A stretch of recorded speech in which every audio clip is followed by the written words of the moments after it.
Hello বন্ধুরা, বাংলা নিউজে আপনাকে স্বাগত। শুরুতে সংবাদের শিরোনাম, পরে বিস্তারিত জানিয়ে দেব আমাদের হাতে থাকা সর্বশেষ গুরুত্বপূর্ণ আপডেট বাংলা সংবাদ। আজ দুপুরে এই দুই দেশের সীমান্ত বাহিনীর উচ্চ পর্যায়ে বৈঠক হয়েছে। কাঁটাতারের ওপারে সেনা সমাবেশের খবর কি? নির্বাচনের আগে সীমান্ত এলাকায় অনুপ্রবেশ ঠেকাতে বিজেপি আজ থেকে টহল জোরদার করেছে। নয়াদিল্লির সঙ্গে কি কোনো আলোচনা হয়েছে? ৪৪% তরুণ ভোটারের ভোট টানতে দলগুলো এবার বেছে নিয়েছে ভিন্ন পথ। ডিজিটাল এই লড়াইয়ে কি সবচেয়ে বেশি প্রভাব ফেলছে তা জানলে চমকে উঠবেন। আজ সকালে গুলশানে পৃথক বৈঠকে আঞ্চলিক নিরাপত্তা নিয়ে আলোচনা হয়েছে।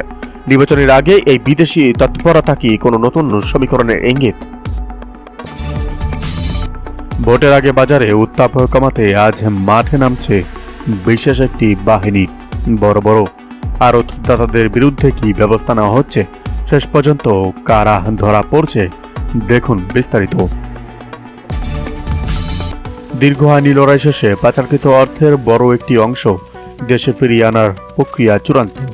তালিকায় থাকা প্রভাবশালী নেতাদের নাম প্রকাশ করা হবে আজই, সাথে থাকুন।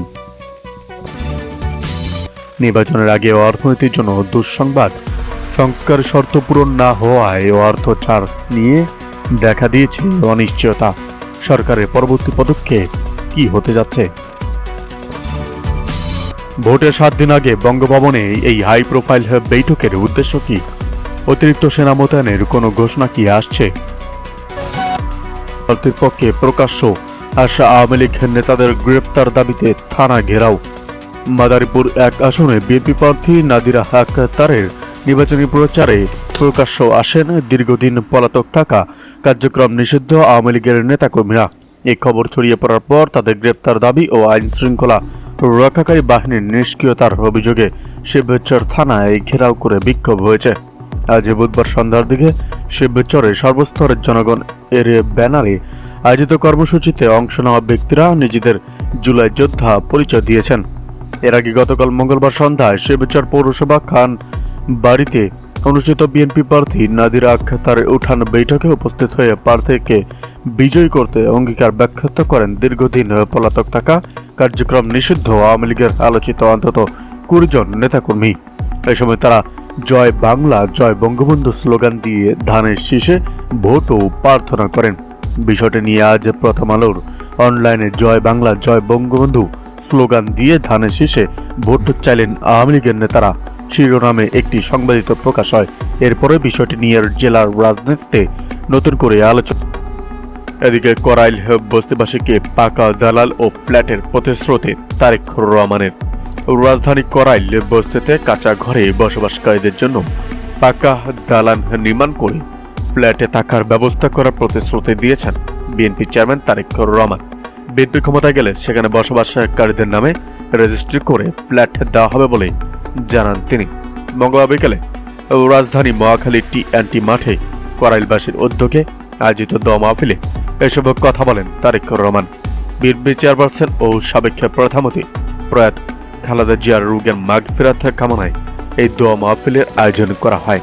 করাইল বস্তিবাসীর উদ্দেশ্যে তারেক রহমান বলেন, আপনারা যে কষ্টে আছেন সেই কষ্ট ধীরে ধীরে দূর করতে চাই। এখানে উঁচু উঁচু বড় বড় বিল্ডিং করব এবং যারা এখানে থাকেন তাদের নামে রেজিস্ট্রি করে ছোট ছোট ফ্ল্যাট দেওয়া হবে। এদিকে শুধু এক দেশের বিরুদ্ধে কথা বললেই দেশপ্রেমিক হওয়া যায় না বলেন মির্জা আব্বাস। শুধু এক দেশের বিরুদ্ধে কথা বললেই দেশপ্রেমিক হওয়া যায় না বলে মন্তব্য করেছেন বিএনপি স্থায়ী কমিটির সদস্য মির্জা আব্বাস। তিনি বলেন, শুধু একটা দেশের বিরুদ্ধে কথা বললেই দেশপ্রেমিক হওয়া যায় না। আমি এবং আমরা একটা বিশেষ দেশের বিরুদ্ধে বরাবর সংগ্রাম করেছি, আজও করেছি, আগামী দিনেও করব। তার এই অর্থ নয় যে আমি অনেক দেশপ্রেমিক। আগে নিজের দেশকে ভালোবাসতে হবে, তারপরে অন্য দেশের বিরুদ্ধে বক্তব্য দিতে হবে। শনিবার বিকেলে রাজধানীর সেগুনবাগিচায় কচিকাঁচা ভবন মিলনায়তনে মাল্টিমিডিয়া রিপোর্টার্স ইউনিটির 2য় প্রতিষ্ঠা বার্ষিকী উপলক্ষে আয়োজিত আলোচনা সভায় প্রধান অতিথির বক্তব্যে তিনি এসব কথা বলেন। উপস্থিত মাল্টিমিডিয়া রিপোর্টারদের উদ্দেশ্যে মির্জা আব্বাস বলেন, তোমরা সবাই তরুণ, তোমাদের এই বয়সটা থাকতে থাকতে চিনে রাখতে হবে এ দেশে দেশপ্রেমিক কারা, দেশের বিরুদ্ধে কারা। এদিকে পরিস্থিতি স্বাভাবিক করতে পারছে না নির্বাচন কমিশন, বললেন রুহুল কবির রিজভী। বাংলাদেশের সিনিয়র যুগ্ম মহাসচিব রুহুল কবির রিজভী বলেছেন, দেশে আইন শৃঙ্খলা পরিস্থিতি প্রতিদিনই অবনতিশীল হয়ে পড়ছে। আসন্ন জাতীয় নির্বাচন অবাধ, সুষ্ঠু ও গ্রহণযোগ্য করতে সরকার ও নির্বাচন কমিশনের দায়িত্ব যথাযথভাবে পালন করা জরুরি। মঙ্গলবার দুপুরে শরীয়তপুরের জাজিয়ায় শহীদ প্রেসিডেন্ট জিয়াউর রহমানের জন্মবার্ষিকী উপলক্ষে বিএনপি আয়োজিত একটি ফ্রি মেডিকেল ক্যাম্পের উদ্বোধনকালে তিনি এসব কথা বলেন। তিনি আশঙ্কা প্রকাশ করে বলেন, আমার মনে হচ্ছে নির্বাচন কমিশন এখনও সামগ্রিকভাবে পরিস্থিতি স্বাভাবিক করতে পারছে না। সবকিছু ঠিক করতে হলে নির্বাচন কমিশনকে দৃঢ়হস্তে ও ন্যায়সঙ্গতভাবে কাজ করতে হবে। কোনো পক্ষের দিকে ঝুঁকে পড়লে মানুষের পুরনো আশঙ্কায় আবার সত্য প্রমাণিত হবে।